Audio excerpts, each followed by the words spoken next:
rivalidade, história, paixão, orgulho. Esta série explora os confrontos mais amargos do futebol.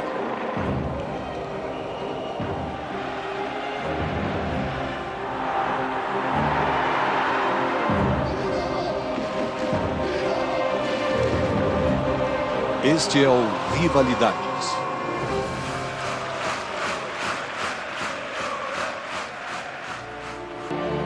E também a eterna briga entre Benfica e Sporting para saber quem é o melhor time da capital de Portugal.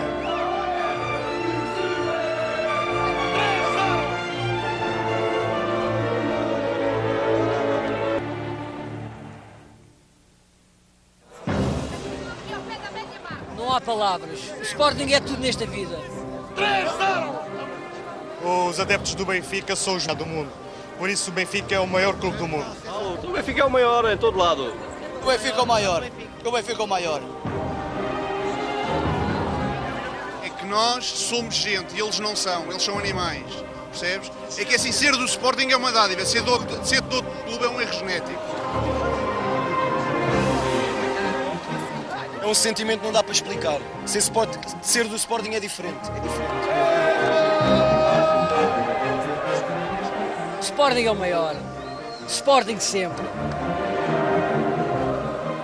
Nós amamos este clube como ninguém ama.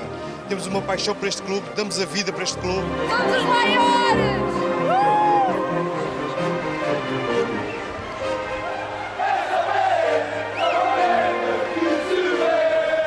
Benfica Sporting, ou Sporting Benfica, a ordem é arbitrária, é o grande cartaz de Portugal. O jogo entre os dois entusiasma o país e divide o país ao meio.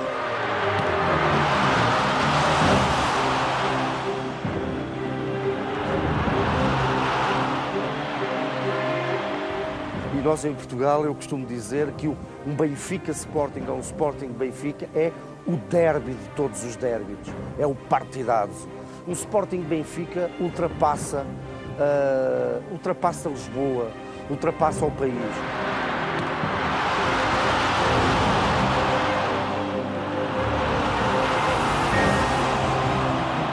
O derby seja mais apetecível para todos. É um jogo em que os jogadores, todos eles querem jogar.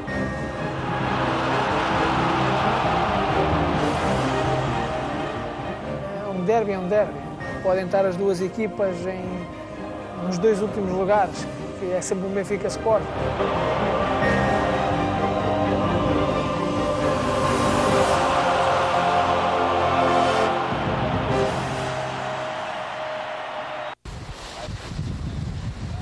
Lisboa, capital de Portugal e uma mina de ouro de história cultural. Mas também uma cidade do futebol e lar de dois gigantes da Europa, Benfica e Sporting.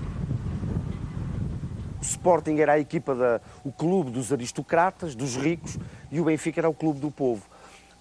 Então essa fama foi crescendo. Aliás, em Portugal diz-se, quem não é do Benfica não é bom chefe de família. Tudo começou aqui. Fundado em 1908, o Benfica é o resultado da fusão entre o Sport Lisboa e o Grupo Sport Benfica. Era a classe trabalhadora representando sua própria região. Mas poucos acreditariam que 50 anos depois o clube se tornaria um colosso do futebol português. Eram homens do povo, gente que não tinha a grande expressão financeira e que entendeu que Lisboa precisava de um clube popular. Não sabiam eles que estavam a criar aquele que viria a ser, muitos anos depois, um dos clubes maiores do mundo. Viaja até o lar do Sporting, o rico distrito de Alvalade, e a diferença não poderia ser maior. Fundado em 1906, sustentado pela fortuna do Visconde de Alvalade, o Sporting era o time da elite. As pessoas que faziam parte do Sporting era da alta sociedade, era gente do Exército, da Marinha, de médicos, engenheiros, tudo mais virado para a aristocracia do que propriamente o Benfica. Isso, daí a razão de serem tratados dessa maneira. O Benfica era mais do povo, com mais gente, com mais seguidores, mas o Sporting era tido como o clube da aristocracia, digamos assim. Foram os aristocratas do Sporting que saíram na frente.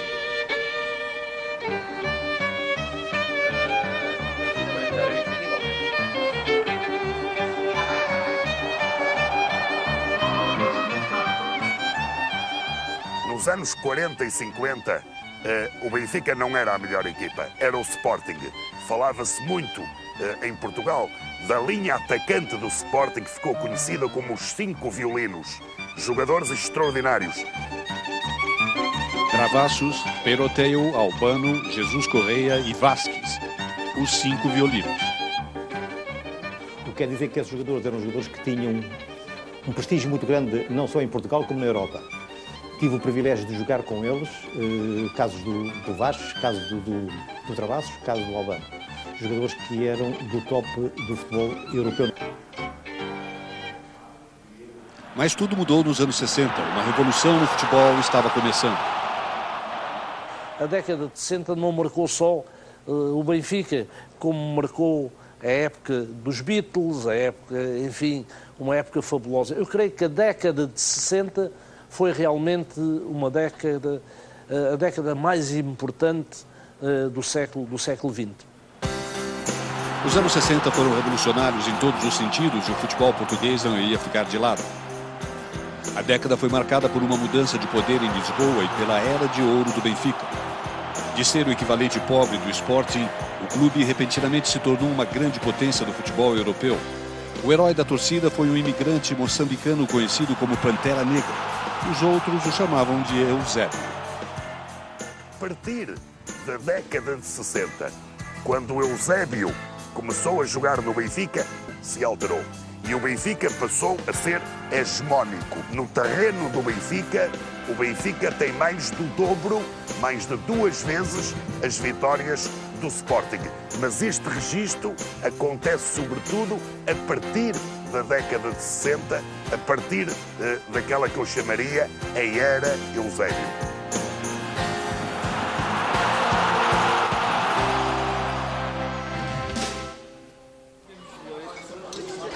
José Augusto foi outra estrela do time e um dos primeiros zagueiros do mundo a pensar no ataque. Mas ele ainda teme o homem que juntou a velocidade e a força e levou o Benfica ao topo.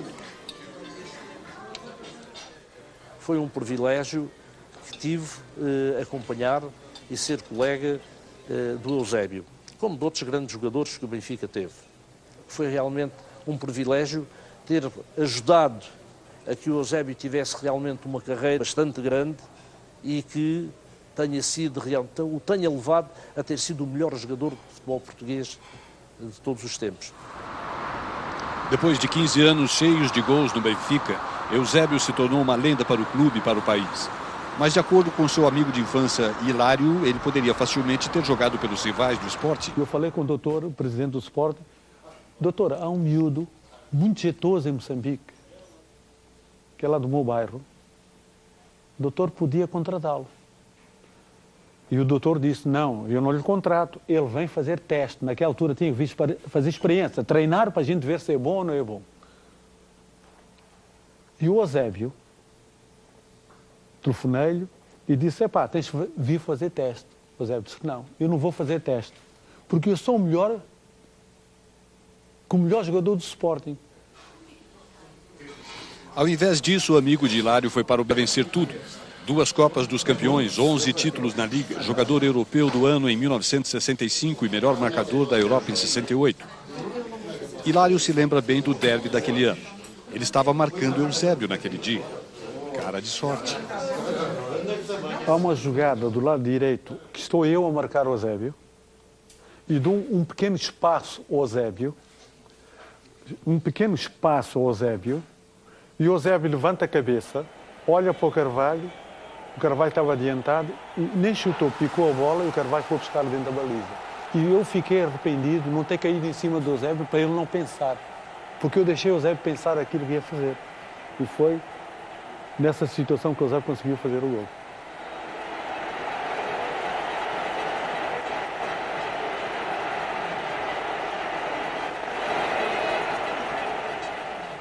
O sucesso do Benfica nos anos 60 ultrapassou a fronteira.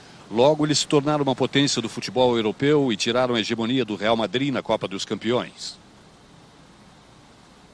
Na década de 60, o Benfica está em 5 finais dos campeões. Vence 2, perde 3. E aí o Benfica transformou-se num clube de dimensão mundial, com adeptos em todas as partes do mundo. Não apenas adeptos portugueses, mas de outras nacionalidades que ficaram siderados com o futebol praticado pelo Benfica. A importância mundial é notada até hoje. O Derby de Lisboa é assistido ao redor do mundo.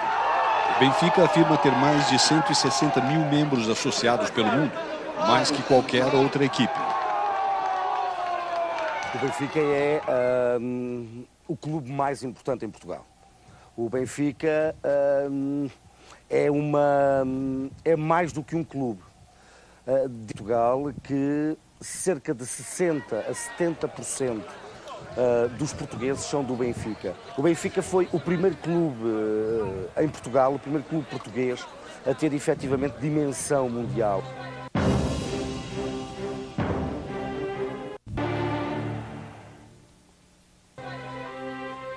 Foi aqui no Estádio da Luz que Lisboa viu um de seus momentos mais humildes. É uma ideia comum de que o melhor time perde o Derby de Lisboa. Isso não podia ser mais real do que em outubro de 1965. Os jogos Benfica-Sporting são sempre jogos imponderáveis. São sempre jogos que a equipa que está melhor é a equipa que normalmente não ganha. O Benfica em 65 realmente tinha uma equipa, tinha a equipa da década de 60, e toda a gente dizia que pronto, o Benfica era favorito, o Benfica tinha melhor equipa, o Benfica ia ganhar.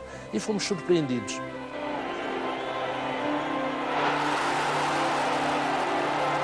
Em uma tarde chuvosa de outono, Eusébio e seus companheiros de equipe foram humilhados pelo Sporting em um jogo que marcou a memória dos torcedores portugueses.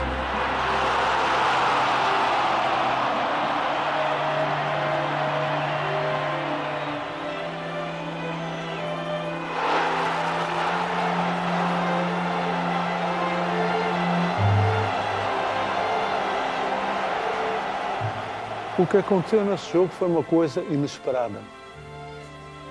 Uma coisa inesperada, estava um dia de muita chuva, um campo enlameado, e o Benfica tinha um guarda-redes, que era bom guarda-redes, mas era um guarda-redes muito pequeno. E o Lourenço, que era um jogador muito frio, um jogador que não estava, os derbys que para ele não chocavam, naquele dia estava inspirado. Estava inspirado.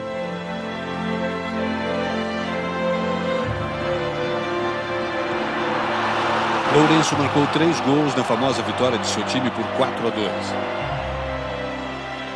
O Benfica podia dominar a Europa, mas o Sporting não ia deixar a torcida local adversária se gabar disso com tanta facilidade. Eles conseguiram a vitória e ainda levaram o título daquele ano.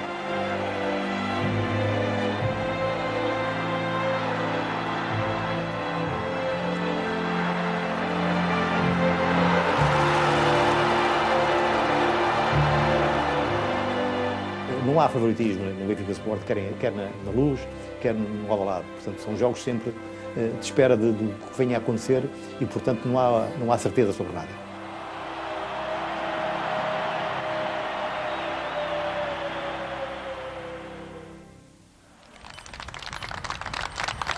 Poucos clubes têm o status que tem o Benfica. Tudo é feito diferente, incluindo o mascote. Uma águia é solta antes do jogo em todas as partidas em casa. Ela circula o Estádio da Luz, simbolizando o orgulho que o clube tem do seu passado glorioso. Los equipos adversarios, cuando ven volando el águila, evidentemente les afecta, porque ya sabemos bien que es importante levantar la autoestima del equipo, ¿no? Y en este momento, cuando vuela el águila, como ya sabes, el estadio hierve. Contagia a las personas, sube la autoestima de los jugadores y evidentemente es positivo. A transmissão do símbolo do clube, a águia é o símbolo do clube, e a águia, penso que andava um bocado adormecida, ou estava fechada, agora a águia voa, e eu penso que espero bem que o Benfica também voe. Não há semana como a anterior ao derby lisboeta. Em interação e pressão, o jogo é o ponto alto para a temporada de qualquer jogador. O jogo contra o Porto também é grande, mas o derby de Lisboa é aquele que os jogadores querem vencer. a rivalidade e os derbys são muito empolgados com a imprensa logo durante a semana e as pessoas comentam e falam, fazem apostas com dinheiro para ver quem ganha e quem não ganha. Tudo isso, parecendo que não, também mexe com os jogadores, porque também acabam por viver esse empolgar desse derby. Em um país de 11 milhões de pessoas, 9 milhões afirmam torcer por um dos dois gigantes de Lisboa. É um jogo que atrai a atenção do país todo. Cobrindo cada segundo está a imprensa portuguesa. Every journalist is looking for a different angle. Every journalist is looking for a different picture. And you have to be careful. You have to be careful on Derby Day abroad, because you can't be seen to be stoking the fire in any shape or form. Geralmente num jogo começa-se a falar 2, 3 dias antes, um jogo normal de campeonato. Um clássico começa-se a falar 15 dias antes, portanto começa-se já a preparar. Depois os médias, portanto durante toda a semana, entrevistas, comentários, portanto tudo isso faz com que o jogador se prepare de forma diferente. Eu acho que as coisas 5 euros. E como em qualquer derby, os fãs são os protagonistas. Eles gostam deste jogo mais que qualquer outro. Vencer significa dominar Lisboa pelos próximos 6 meses.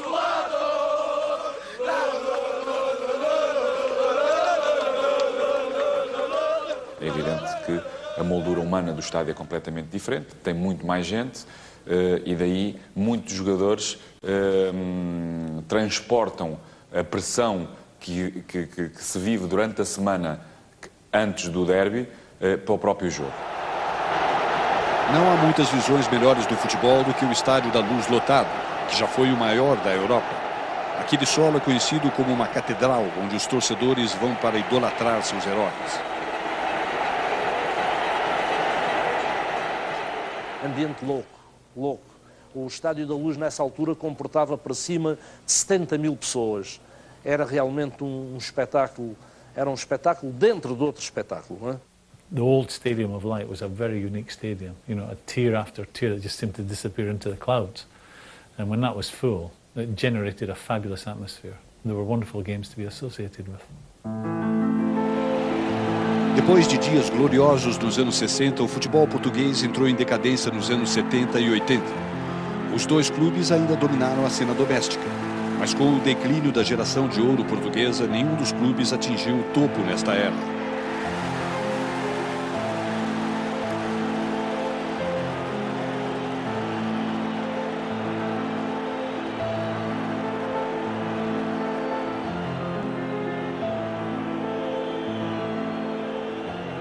Nos anos 70, Benfica e Sporting não estavam no seu melhor.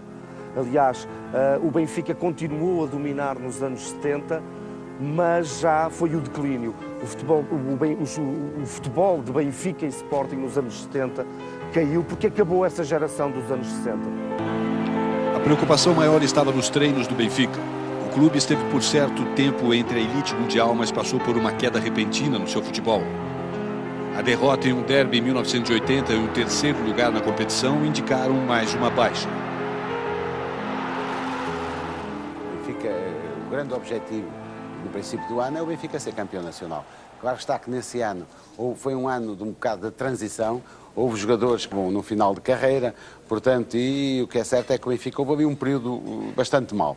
E pronto, e terminámos em terceiro, o que é, como você pode imaginar, em termos de público, em termos de clube, em termos de prestígio, em termos até de poder financeiro, foi de facto uma catástrofe, foi uma perda muito grande. Mas o futebol é assim mesmo, não é? Durante esse período, uma nova força no futebol português apareceu, dessa vez do norte industrial. De 1985 em diante, o Porto finalmente passou a ser parte dos 2 melhores do país e transformou a Liga Nacional. There was a feeling, because Benfica are the biggest club with the most supporters, that they were entitled to be winning championships, and a Porto from the smaller city and being the smaller club, they sort of ruined the party for Benfica at that time. And I think since I was there, Benfica have won a championship once, and a Porto have been dominant. Em 1984 e 1999, o Porto venceu a Liga impressionantes 11 vezes. Sua dominação coincidiu com períodos ruins para os dois clubes de Lisboa.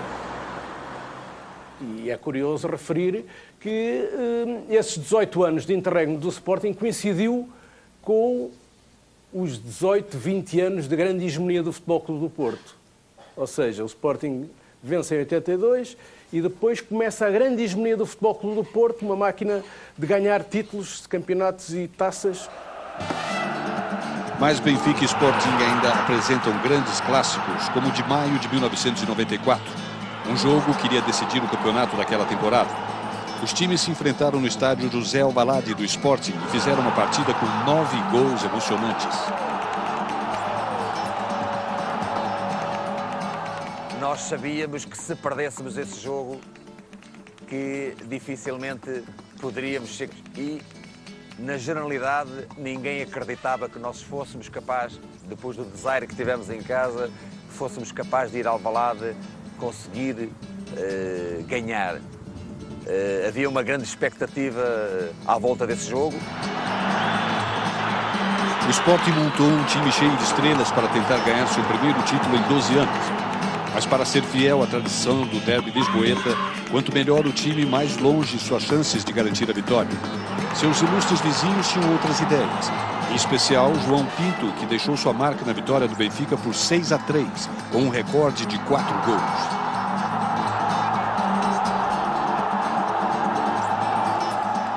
E acabámos por perder 6-3, onde tivemos a ganhar, e realmente foi um derby para mim muito triste, porque parece-me que, em termos de plantel, era um plantel muito mais com grande qualidade, e parece-me que perdemos uma grande oportunidade de podermos ser campeões. O clássico sugeriu que o futebol ainda estava vivo e próspero em Lisboa, mas seria o último triunfo do Benfica em mais de uma década. Para o Sporting, a espera também pareceria interminável.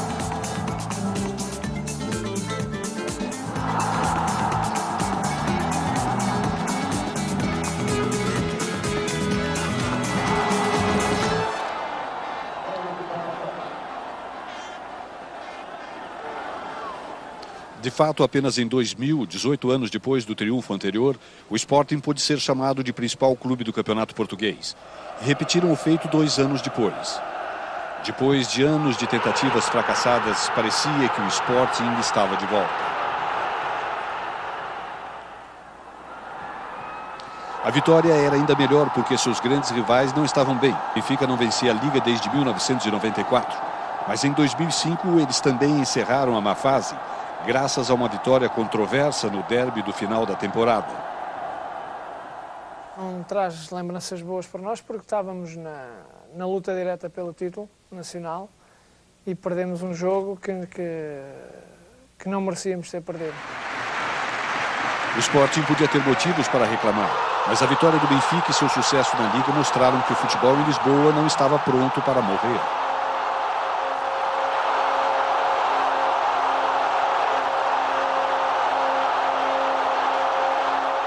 E daí ficou o caminho aberto para na última jornada o Benfica se sagrar campeão. Apesar do recente renascimento do futebol em Lisboa, não há sinal de que nenhum dos times retorne em um futuro próximo à glória dos anos 60. Até lá, a história e tradição dos dois continuará sendo de grande importância. A sombra de Eusébio e do grande Benfica dos anos 60 talvez nunca esvaeça. Agora depende de ambos os clubes, especialmente do Benfica, reviver sua história para que o futebol português possa reaparecer como uma potência na Europa. E a força do Benfica é muito, muito forte, porque não é só nacional, é para além de Portugal. E realmente o Benfica, quando continuar com regularidade a estar na Champions, a lutar todos os anos pelo campeonato, vai com certeza trazer ainda mais adeptos, vai com certeza ter ainda mais força, de consequência, em termos económicos melhores, para poder melhorar a qualidade do seu plantel, para poder, mais cedo ou mais tarde, espero que o mais cedo possível, de poder ter a dimensão que o Benfica teve, por exemplo, nos anos 60. Se isso irá acontecer é difícil dizer, mas uma coisa é certa. O derby Benfica e Sporting, com suas paixões e tradições, irá continuar como o grande evento de Portugal.